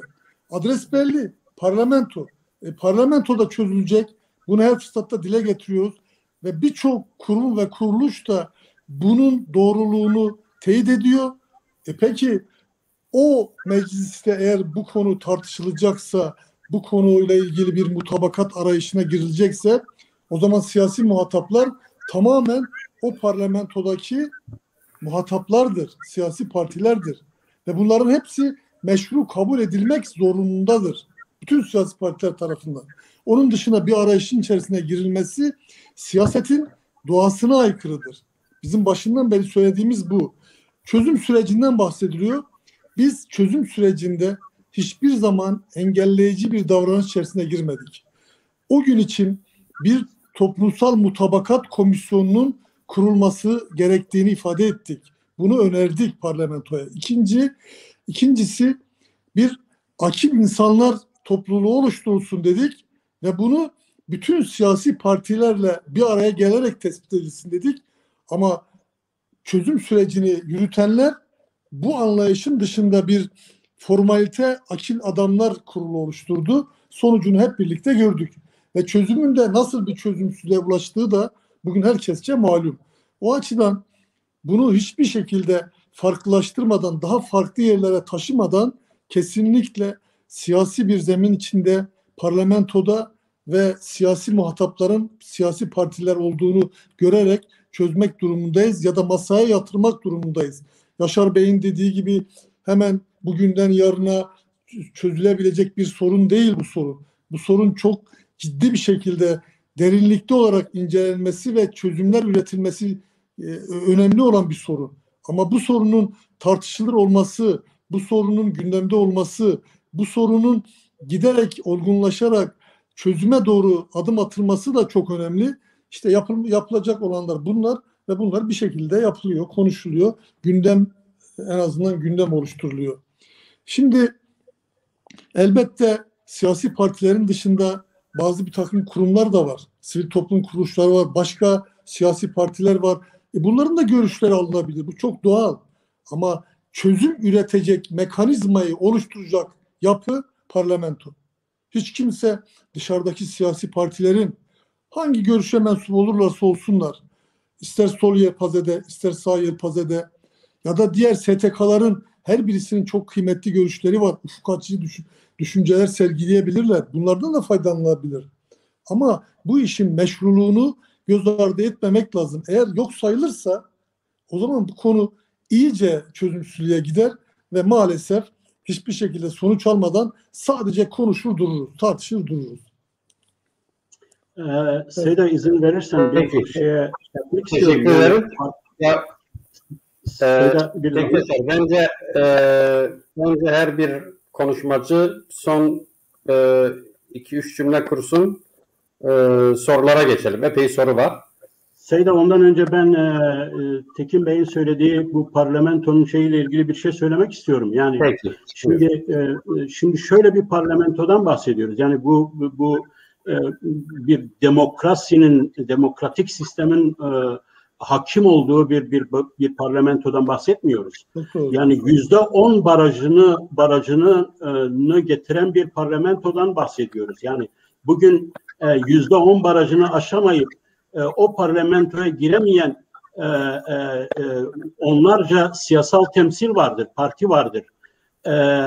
Hala kendisine Kürt diyemeyen temsilin olduğu bir parlamentodan bahsediyoruz. Yani bunları unutmayalım. Kürtçe konuşmaya hala bilinmeyen bir dil diyen bir parlamentodan bahsediyoruz. Kürtlerin katliamına, Kürtlerin yok edilmesine, Kürtlerin asimilasyona karşı bugüne kadar tek bir tavrı olmayan bir parlamentodan bahsediyoruz.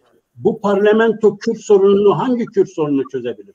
Hayır, yani bir de o yemin metni var, yemin metni. Yani o yemin metni o yemin metnine göre sadece bırak anayasanın ilk 4 maddesine göre Türkiye'de sen kendine Türk dışında başka bir şey söyleyemiyorsun. Ben Türk'üm demek zorundasın. Yani Kürdüm diyemediğin bir şeyde, bir parlamentoda nasıl siyasi temsil olarak sen Kürdün görüşünü orada dile getirebilirsin? Yani bugün HDP çok otantik bir Kürt temsili göstermiyor bize.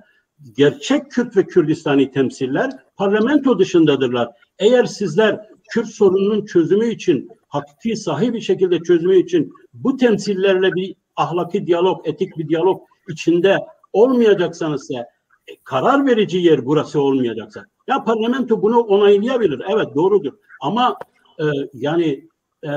nihayet TRT Kürdi diye bir şey bile parlamentodan geçirilerek değil, siyasi olarak verilen kararlarla alındı, talimatlarla alındı, bilmem neyle alındı. Eğer şunu bir hani farz edelim. TRT Kürdi'ye eğer Türkiye Meclisi'ne o zaman getirilmiş olsa, yani bunu kabul edelim mi etmeyelim diye kararlaştıralım mı, kararlaşmıyor. Biz çok eminiz ki oradan TRT Kürdi yönünde bir karar çıkmayacaktı. Bu o zamanın temayülleri de bunu gösteriyor. Bu anlamda bugünkü parlamentoyu bu kadar kutsamak, bu kadar sanki işte Kürt sorununun çok demokratik bir şekilde tanımı ve çözümü için bir makam olabileceğini söylemek, yani biraz siyasal realizmle uzlaşmıyor. Bu nedenle Kürt meselesi bir ulus meselesidir, ayrı bir ulus meselesidir ve Türkiye, bahsettiğiniz o Türkiye'nin o kurucu nizamını sorunlaştıran bir meseledir. Yani tek homojen bir ulusu, Türk devleti, Türk Cumhuriyeti sadece Türk ulusunun cumhuriyetidir. Paradigmasını sorunlaştıran bir meseledir Kürt meselesi. Bunu tartışmadan, bunu sorunsallaştırmadan parlamentonun Kürt sorununu çözebileceğine inanmıyorum. Evet. Peki, teşekkür ederim. Kek Yaşar. Kek'teki şöyle yapalım mı? Her bir konuşmacımız son 2'şer dakika, belki birer dakika bir şey yapsınlar. Son sözlerini söylesinler. Sonra sorulara geçelim. Reji soruları böyle ilgili soruları, tabii konuyla ilgili soruları ekrana getirsin. Kime sorulmuşsa o arkadaş cevap versin. Buyurun. Ben şunu ifade edeyim. Bir defa Yaşar Bey'in söylediği gibi şu anki parlamento maalesef güçlü bir parlamento değil. Özellikle bu başkanlık sistemi parlamentoyu önemli ölçüde işlevsiz hale getirdi. Ama buna rağmen bir meşru parlamento var ve seçimlerle ortaya çıkan bir parlamento var. Şimdi dışarıda kalan Kürt partilerden bahsedildi ama bir de bir gerçeklik var ki 6 milyonun üstünde oy alıp gelen bir HDP gerçeği var. Yani orada seçmen eğer tercihini bir siyasi partiden yana yapmışsa, bir başka siyasi partiden yana yapmamışsa, o zaman bunu da görmezden gelemeyiz. Bir başka şey, bakın bu baraj meselesi ve diğer birçok konuda biz seçim çözüm sürecinin görüşüldüğü dönemlerde parlamentoya ve parlamentoda grubu bulunan bütün partilere 10 maddelik birer metin sunduk. Bunun içinde seçim barajının kaldırılması da vardı.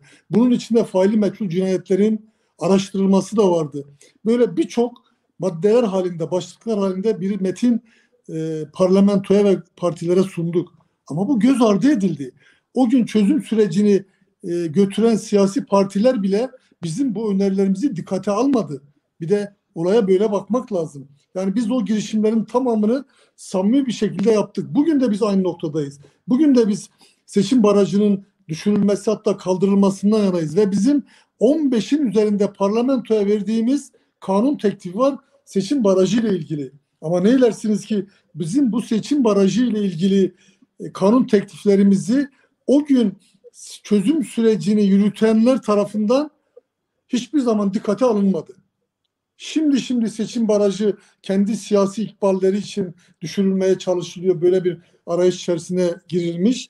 Bu tabii çok geç kalmış bir girişim ve hiç de bir anlamı olmayan bir girişim. Kendi matematik hesapları üzerine kurgulayarak yapmak istedikleri bir seçim barajı düşürülmesi anlayışı söz konusu.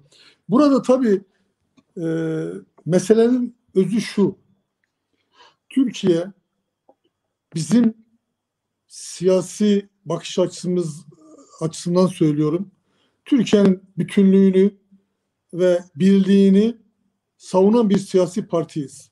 Bunu savunmaya da devam edeceğiz.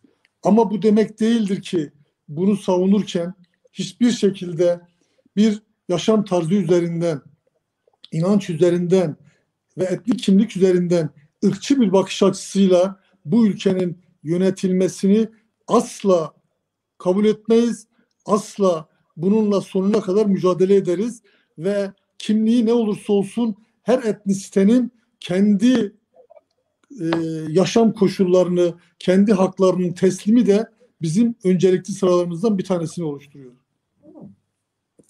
Şimdilik bu kadar. Peki. Zamanımız Teşekkür ederim. Teşekkür ederim Kektekin. Kektekin, siz Kürtçe biliyor musunuz? Vallahi şöyle söyleyeyim. Anlıyorum. Ama böyle çok sular seller gibi konuşma şansına sahip değilim. Hendik zanım diyeyim. Yaşar bunu çok iyi anlar çünkü... İlk defa ben bu bizim yayında birisine bey olarak hitap ediyorum. Genellikle kek diyorum. Tamam. Bana biraz şey geldi. Yabancılaştırdı beni yani. Yaşar Bey de çok iyi bilir. Tekin dedik. Bizim Bitlis'te şehir merkezinde Kürtçe konuşulmazdı. Yaygın bir şekilde Türkçe konuşulurdu. Kırsaldan gelen arkadaşlarımız Kürtçe konuşurdu. İşte onlarla o dostane ilişkiler içerisinde 3-5 kelime öğrendik. Maalesef Bitlis merkezde Kürtçe konuşulmazdı. Ama evet, siz kendiniz Kürtsünüz değil mi? Evet. Yaşar herhalde bu dediğimi teyit eder bu doğru. Dil konusunu. Peki. Fakat yani bu Bitlisliler biraz yakışıklı oluyorlar. Yani hem Yaşar hem siz ekranı böyle ben de şöyle pek şey yapamıyoruz ama bu bir iltifat. Valla. Teşekkürler. Sedat, çok sağ ol Bitlis meselesini açtığın için. Ben şimdi tabii beni yerel şövenizm yapmamı yani suçlamayacaksan yaptığıma dair ben Tekin Bey'e Bitlis'le ilgili bir soru sormak istiyorum. Ondan sonra kendi söyleyeceğimi izin verirsen söyleyeyim. Tekin Bey, bu Bitlis çaylarının üzerinden binaların kaldırılması, yeni kentsel dönüşüm adında Bitlis'in veyrane edilip yıkılmasını biliyorsunuz. Biz bundan birkaç yıl önce Bitlis'te birkaç sempozyum konferans yaptık bu şehirleşme ile ilgili. O zaman geniş bir konferansta ben aslında buna benzer yani şehrin tarihsel şeyiyle ilgili, gelişmesiyle ilgili nasıl bir dönüşüm sağlanabilir derken bu çay üstünün tabii kaldırılmasını, eski otantik halini almasını önermiştik. Ama bu hükümet, bu iktidar çok böyle kolonyalist bir şekilde tabii bu kentsel dönüşümü gerçekleştiriyor. Bir de hiçbir şekilde sosyal olmayan bir yaklaşımla, yani insanları mağdur edercesine yani onların evlerini, dükkanlarını, iş yerlerini karşılığını karşılamadan çok böyle şok edici bir şekilde Bitlis çok büyük bir sorun altındadır. Yani benim ilişkide olduğum arkadaşlar, aile, sosyal kesimler. Bu konuda CHP'nin herhalde bir şey oldu, bir girişimi oldu, bir şey oldu. Bu konuda birkaç cümle, yani birkaç şey söylersen. Tabii, memnuniyetle. Yani CHP, biz oraya birkaç kez gittik. Hatta kalabalık heyetler halinde gittik. Genel başkan yardımcılarımız, milletvekili arkadaşlarımızla gittik. Maalesef çok dramatik bir tablo söz konusu bugün Bitlis'te. 700'e yakın iş yeri yıkıldı. Yıkılmaya da devam ediliyor. Ve burada bir baskıyla maalesef, bir uzlaşmayla değil, bir baskıyla o dükkanlar yıkılıyor. Birkaç yüz yıldır orada işlevi olan dükkanlar yıkıldı. Mesela 4 kuşak, 5 kuşaktır biz bu iş yerinde çalışıyoruz diyen iş yeri sahipleriyle karşılaştık ve maalesef yine orada ayrımcı bir anlayışla, işte bedeller farklı partizanca bir yaklaşımla hep belirlenmiş ciddi bir mağduriyet var. İşin daha da önemlisi, şimdi derenin üstünün ıslahı herkesçe kabul ediliyor. O Bitlis Deresi'nin üstünün açılması, o tarihi eserlerin, o 15'e yakın köprünün, binlerce yıllık bir geçmişe sahip o köprülerin gün ışığına çıkarılması çok önemli. Ve tarihi dokunun korunması çok önemli. Ama bu anlayışla yapılmıyor. Yine işin içinde rant var. Yine işin içinde şehri dışarıya taşıyan, orada geniş arazileri olanların menfaatine yönelik bir düzenlemeler yapılmış. Maalesef bugün Bitlis'e gidildiğinde o sizin de bahsettiğiniz gibi viran hali, yıkılmış ve molozların hala kaldırılmadığı o savaştan çıkmış bir şehir görünümü var. Bu hepimizin canını acıtıyor. Ben birkaç kez parlamentoda bunu dile getirdim. Soru önergeleri verdim. Ama maalesef bu iktidar hiçbir şeyi dinlemiyor. Hiçbir olumlu öneriye bakmıyor. İstediği gibi davranıyor. Bitlis'te bugün maalesef o makus talihini bir türlü yenmeden daha kötü bir durumda vatandaşlarımız da yaşamaya çalışıyorlar. Doğru. Seda, sen son sözlerimizi veriyorsun değil mi? Evet. Kektekin son sözlerini söyledi. Şimdi Kekroş söyleyecek. Ondan sonra da sen söyleyeceksin. Tamam. Ben davet için teşekkür ederim. Hoş bir sohbet oldu, iyi bir yayın oldu. Ekleyeceğim. Teşekkür ederiz. Sizi kırmadığın geldi. Dinleyicileri de çok sıkmak istemiyorum. Kendilerine de teşekkür ediyorum. İyi akşamlar diliyorum. Seda, sesin gelmiyor. Şu an gelmiyor mu? Şu anda geliyor. Ama galiba Kektekin yayından mı düştü? Yok, geldi. Geliyor. Tekrar kısa olsun biraz. Kektekin bir şey yapmayalım, zorlamayalım. 1,5 saate geldik. Tamam. Yani ben de kısa birkaç cümle kurmak istiyorum. CHP'nin Kürt meselesinde alacağı tavrı küçümsememek lazım. Çok önemlidir. Tekin Bey'in dediği gibi devletin kurucu partisidir. Bütün Kürtlerde de şöyle bir eğilim vardır. Yani bu sorunu çözerse bu çözüm şeyi CHP'siz olmaz. En azından CHP'nin bu konuda tavrı gereklidir. CHP'nin tavrının aslında çok değişmediğini, hala daha çok tarihsel bir yapıcı paradigma içinde devam ettiğini görüyoruz. Ama şu siyasal gündem özellikle Türkiye'de hiç kimsenin Kürtlerin teveccühünü, desteğini almadan iktidar olamayacağı genel sosyolojik kabul gören, artık uzmanlar tarafından kabul gören bir realite halini almıştır. CHP iktidar olmak istiyor. AKP Kürtlerin desteğini kaybettiği için salantı halindedir. Kürtlersiz iktidar olunamayacağı için elbette ki CHP siyasal olarak bazı söylemler geliştirmek zorundadır. Bu taktiksel bile olsa, bu seçim endeksli bile olsa ben bunu önemsiyorum, küçümsemiyorum. Çünkü bu Kürtlerle ilgili yeni bir tartışmanın, Kürtlerin hakikatiyle ilgili bir tartışmanın ön ayak olacaktır. Ama Kürt sorununu tartışırken iki noktanın altını tekrar çizerek konuşmamı bitirmek istiyorum. Birincisi, Kürtlerle, parlamento dışı Kürtlerle etik, söylemsel bir diyalog içine CHP'nin girmesi gerekiyor.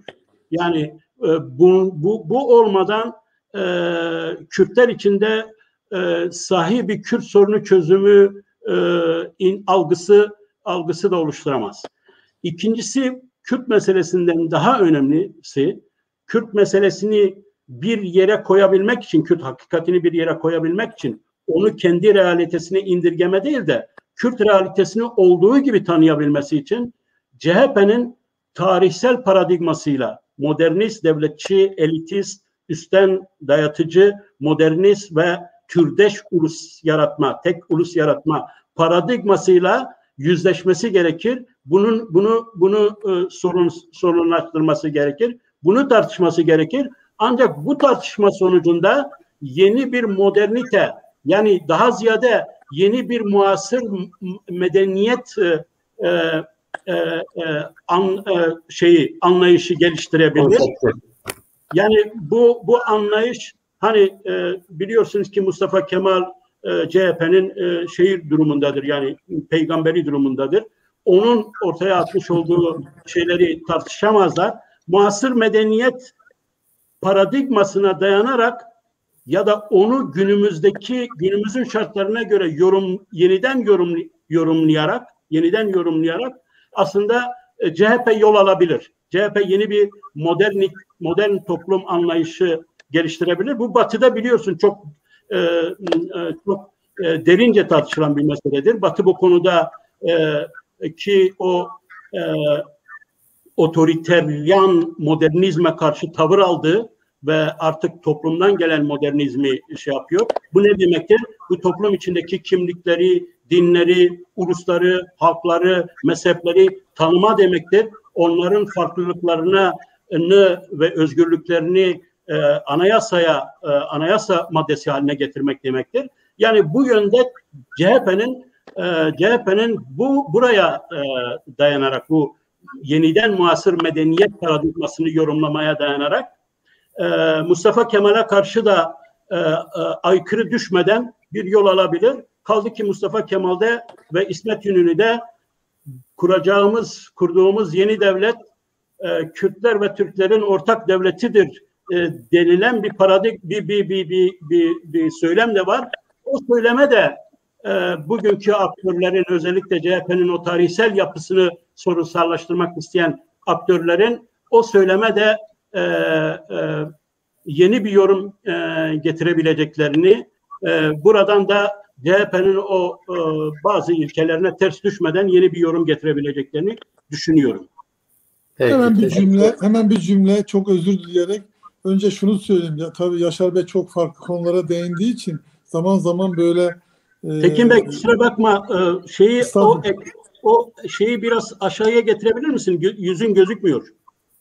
Ha, biraz ya da kaldırırsan. Tamam. Tamam. Şimdi elbette Mustafa Kemal Atatürk Cumhuriyet'in ve partimizin kurucusudur.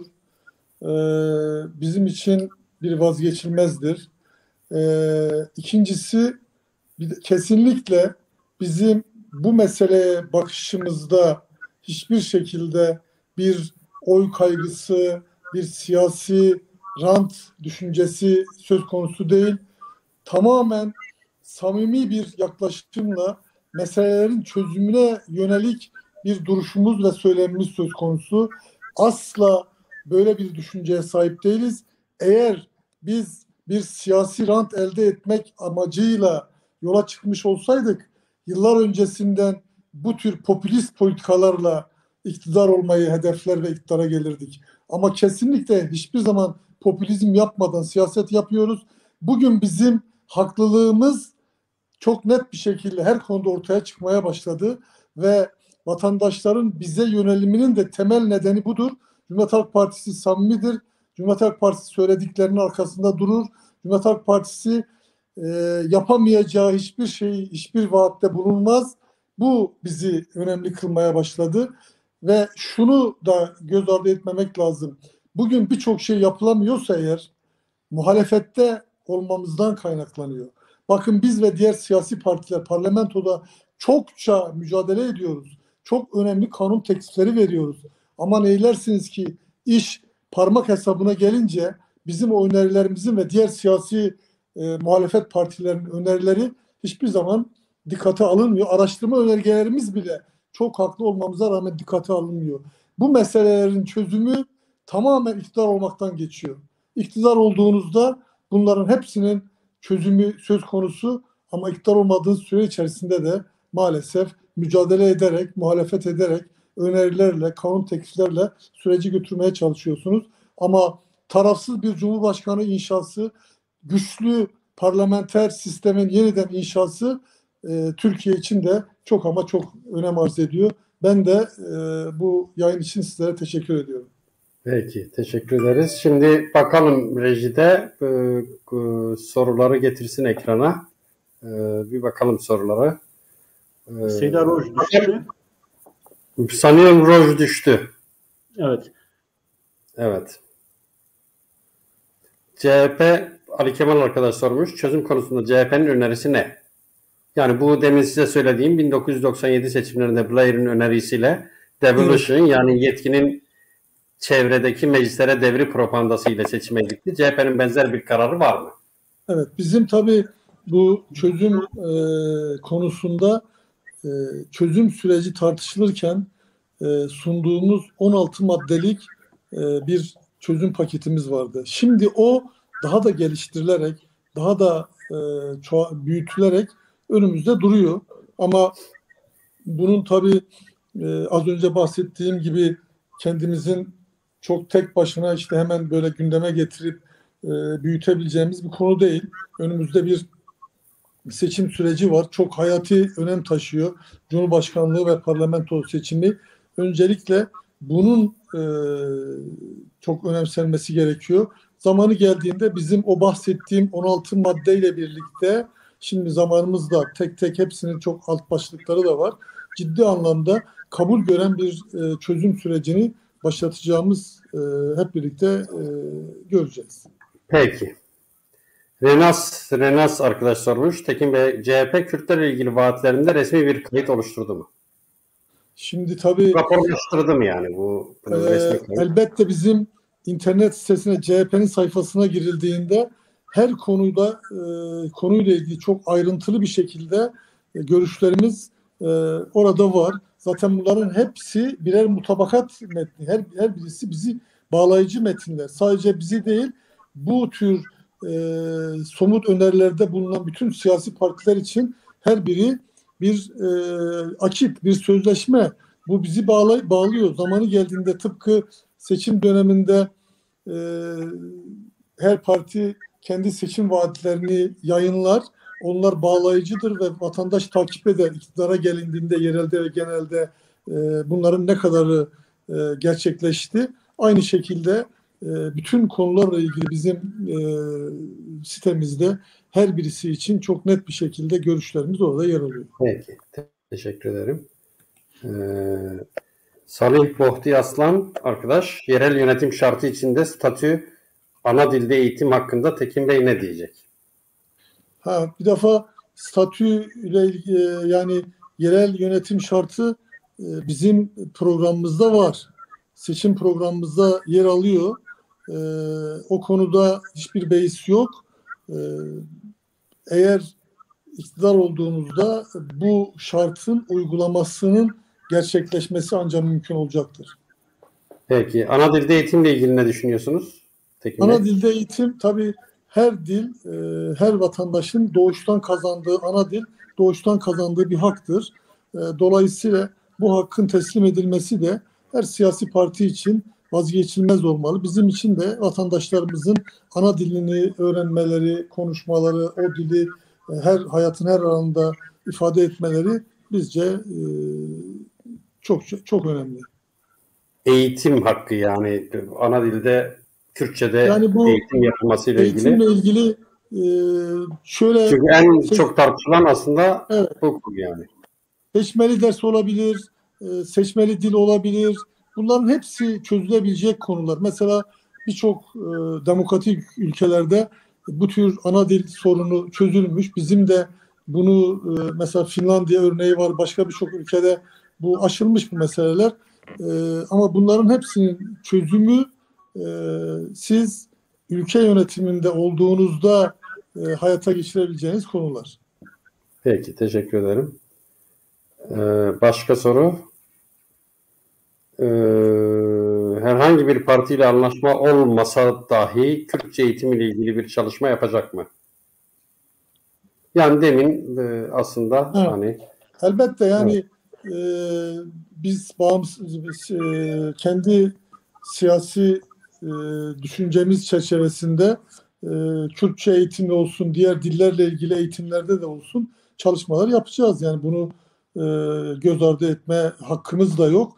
Bu doğal bir hak. Az önce bahsettiğim gibi bu ülkede milyonlarca Kürt yaşıyorsa Kürtlerin hakkını da her anlamda teslim etmek gerekir diye düşünüyoruz.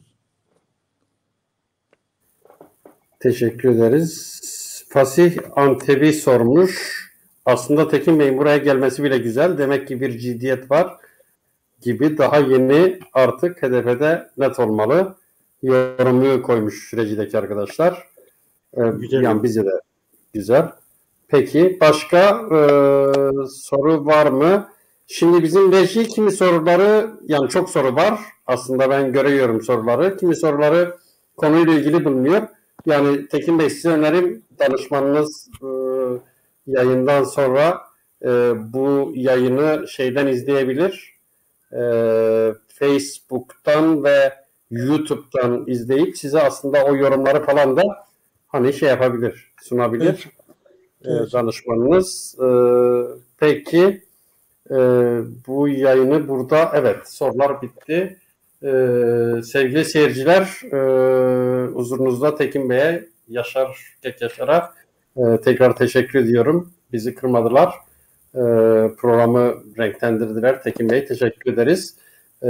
Bugün de şimdiki zamanın sonuna geldik. Önümüzdeki hafta görüşmek üzere. Yalnız şunu söyleyeyim, bu program için HDP'li bir arkadaşla görüşmek istedik. Önce bağlantı kuramadık, konuşamadık, sonra şey yaptık falan, olmadı yani. İstiyorduk HDP'den de bir arkadaş bu programa katılsın. Bir milletvekili, eski milletvekili bir arkadaş doğrusu bu programa katılsın ama teknik nedenlerle ayarlayamadık. Umarım ileride ayarlarız ve onların da konuyla ilgili düşüncelerini tartışabiliriz, konuşabiliriz. İyi akşamlar diliyorum. Hoşça kalın. İyi akşamlar, hoşça kalın.